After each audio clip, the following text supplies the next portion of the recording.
Hello everyone, this is Cherry May again and welcome to my channel.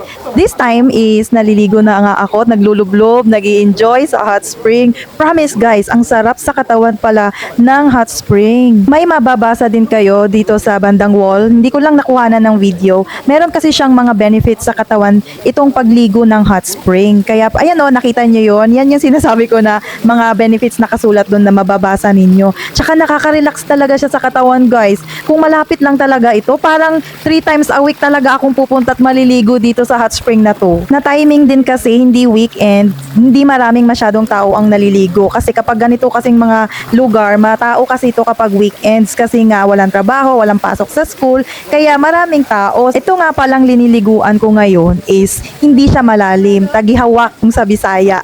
Hindi 6 feet. Pero dun sa taas, merong malalim na 6 feet kung gusto nyo na malalim-lalim yung liliguan ninyo, may pagpipilian naman din. Dalawa kasi itong pool ng hot spring, may malalim at saka meron ding hindi na masyadong malalim.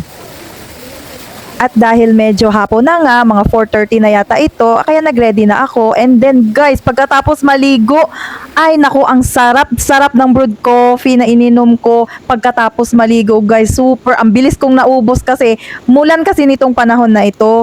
Medyo maulan siya, kaya malamig yung panahon. Tapos pagligo mo dun sa hot spring, biglang mainit. Tapos pag ahon mo, napakalamig naman. So, perfect talaga sa mainit na kape.